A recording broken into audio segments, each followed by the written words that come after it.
वायु प्रदूषण, अत्यधिक मछली पकड़ना, वनों की कटाई और अन्य तरीकों से चीन ग्रह को नष्ट कर रहा है।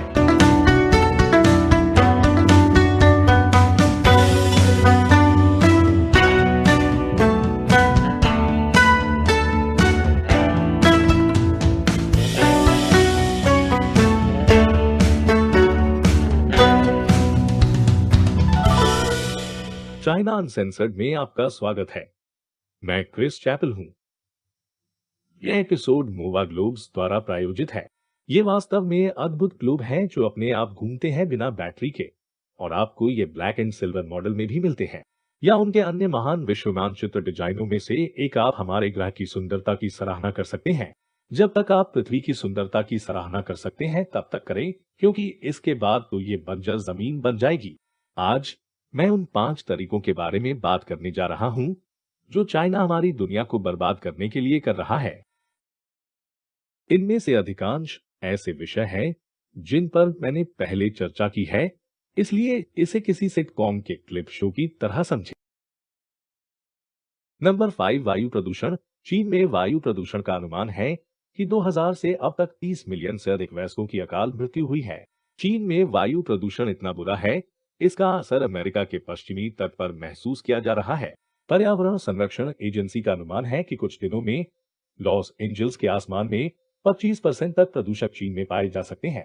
और कुछ लोग मानते हैं कि चीन एक दिन कैलिफोर्निया के वायु प्रदूषण के 1/3 के लिए जिम्मेदार हो सकता है।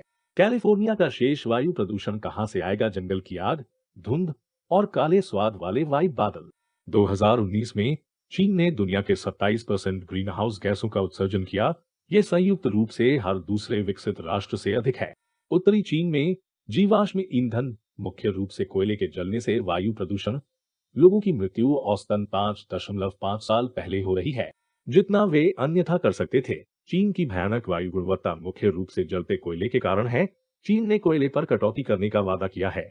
तब कोविड महामारी के बाद उन्होंने अपनी अर्थव्यवस्था को बढ़ावा देने में मदद करने के लिए अधिक कोयले से चलने वाले बिजली संयंत्रों का निर्माण शुरू किया। यह वजन कम करने के लिए नए साल का संकल्प करने जैसा है, लेकिन 1 जनवरी को जिम जाते समय आप हजारों डंकिन डोनट्स बनाना शुरू करते हैं। चीन वास्तव में जलने के लिए कोयले से बाहर चल रहा है और मंगोलिया से अधिक आयात करने की कोशिश कर रहा है। और आप सोच रहे होंगे, क्या संयुक्त राष्ट्र इस बारे में कुछ कर सकता है? वे कर सकते थे, लेकिन वे नहीं है।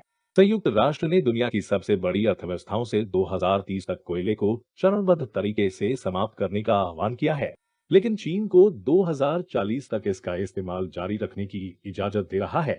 ऐसा लगता है कि चीन का एक दिन कैलिफोर्निया के वायु प्रदूषण के 1/3 के लिए जिम्मेदार होने का अनुमान वास्तव में इसे कम कर रहा था, खासकर यह देखते हुए कि ज्यादातर वेब पेन चीन में बनते हैं। ब्रेक के बाद अधिक। वापसी पर स्वागत है। नंबर 4, नदी बांधना। बढ़ते वायु प्रदूषण से निपटने के लिए चीन और बांध बना रहा है। पनबिजली बांध अक्षय बिजली प्रदान करने का एक शानदार तरीका है। चीन को हमेशा से ही बांध बनाना पसंद रहा है। 1950 के दशक से चीन ने 22,000 से अधिक बांध बनाए हैं और इसने मदद की है पूरी तरह से नई समस्याएं पैदा करें, पूरी तरह से नए मुद्दे बनाते हुए। एक समस्या से निपटना वह है दीमक से छुटकारा पाने के लिए एक घर में आग लगाना। अब आपको उन दीमकों के बारे में चिंता करने की जरूरत नहीं है। महोदया, येल्प पर मुझे एक अच्छी समीक्षा छोड़ने का मन।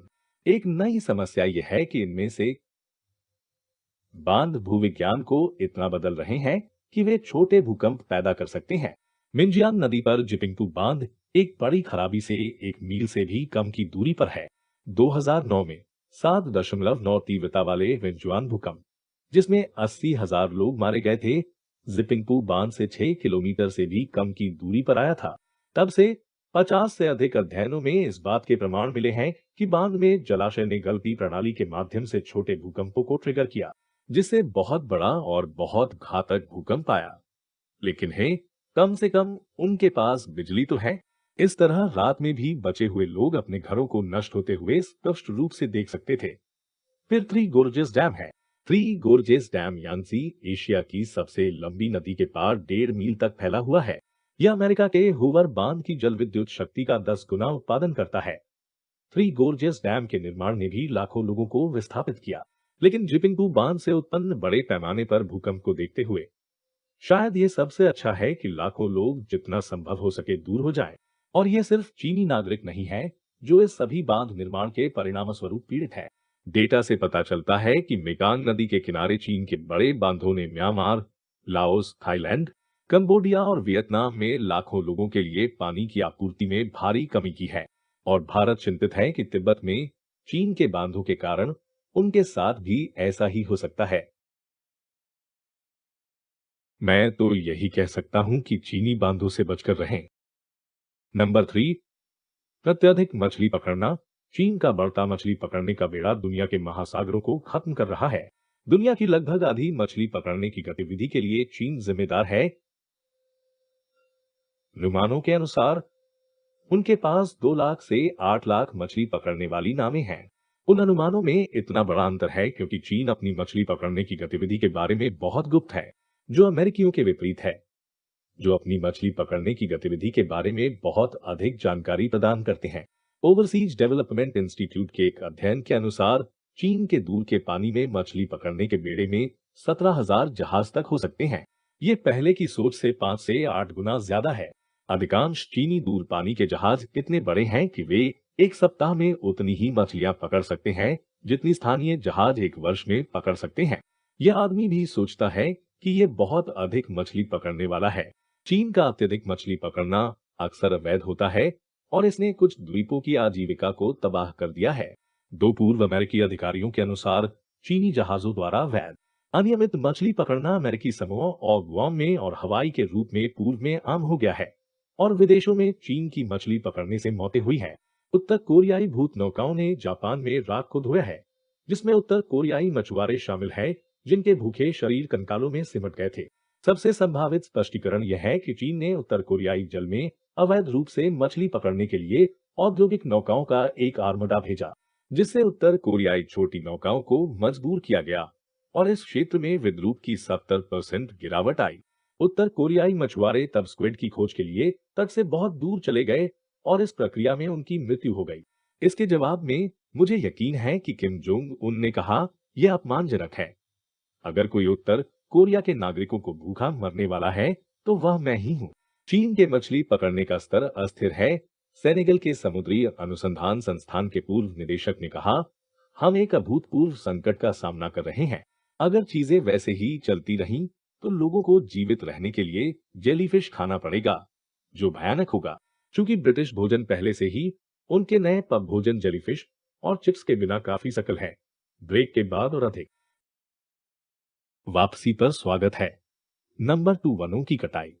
चीन में हर साल अवैध कटाई 5,000 वर्ग किलोमीटर तक के जंगल को नष्ट कर देती है। उत्तरी और मध्य चीन में पिछले 20 वर्षों में उनके लगभग आधे जंगलों को काट दिया गया है। इससे व्यापक मरुस्थलीकरण हुआ है, जो खतरनाक है, क्योंकि अधिक रेगिस्तान के साथ आपके पास न केवल कम संसाधन है, बल्कि आप उन लोगों को आकर्षित करने की संभावना भी बढ़ाते हैं जो इसमें भाग लेते हैं। बर्निंग मैन फेस्टिवल, और ऐसा कोई नहीं चाहता। चीन अपनी जमीन को दोबारा बनाने का काम कर रहा है। मिलियन वर्ग किलोमीटर में वनों का पुनर्वास किया गया। हालांकि उस प्रयास में बहुत सारी समस्याएं भी आई हैं। कुछ वैज्ञानिकों का कहना है कि चीन के तरीके अच्छे से ज्यादा नुकसान पहुंचा रहे हैं। तो चीन को अब इसकी लकड़ी कहां से मिल रही है? दूसरे देशों से? बिल्कुल हाँ। चीन ने विकासशील देशों से संसाधनों की चोरी करने के लिए एक पेड़ की तरह बनाने और छोड़ने का फैसला किया। इको वॉचडॉग ग्लोबल विटनेस के अनुसार चीनी बैंकों और निवेशकों ने दुनिया भर में वनों की कटाई से जुड़ी कंपनियों को 22 अरब डॉलर से अधिक की राशि प्रदान की। वह बहुत सारा पैसा है जो कागज से बना है, जो पेड़ों से बनता है। दुष्चक्र, मध्य अफ्रीका में कांगो और कैमरून के वर्षावन, दक्षिण अमेरिका में अमेजन बेसिन, इंडोनेशिया के द्वीपों को चीन में लकड़ी भेजने के लिए वनों की कटाई की जा रही है। चीन को इतनी लकड़ी की जरूरत क्यों है? एक कारण उनका बढ़ता फर्नीचर उद्योग है और वे अमेरिका के लिए सस्ते फर्नीचर बनाने के लिए इन वर्षावनों को तबाह कर रहे हैं और उनमें से बहुत से फर्नीचर आईकिए में हवाएं हैं। यह निराशाजनक है, क्योंकि यदि वे पहले से ही इतने सारे पेड़ों को नष्ट कर रहे हैं तो वे कम से कम कुछ अतिरिक्त रिश्तों को प्रिंट कर सकते हैं इन चीजों को बनाने के लिए हमें उचित निर्देश देने के लिए। और अंत में नंबर 1 दुर्लभ पृथ्वी खनन। दुर्लभ पृथ्वी तत्वों का उपयोग कई तकनीकों में किया जाता है, जैसे स्मार्टफोन, रक्षा हथियार और सौर ऊर्जा। और दुनिया के 85% से अधिक दुर्लभ पृथ्वी तत्व चीनी कंपनियों द्वारा प्रदान किए जाते हैं। चीन पृथ्वी की लगभग 35% दुर्लभ धातुओं और खनिजों की आपूर्ति का भी घर है। और चीन ने कांगो लोकतांत्रिक गणराज्य में सौदे हासिल कर लिए हैं, साथ ही केन्या को विशेष खनन अधिकार प्राप्त करने के लिए। इन तत्वों के लिए चीन के खनन को बाधित नहीं करने में अमेरिका और यूरोप का निहित स्वार्थ है, क्योंकि यह वैश्विक आपूर्ति श्रृंखला को बाधित करेगा और दर्जनों उद्योगों को नुकसान पहुंचाएगा। और उपभोक्ता नहीं चाहते कि ऐसा हो, क्योंकि आखिरी बार आपने अपने स्मार्टफोन के बिना बाथरूम का इस्तेमाल कब किया था?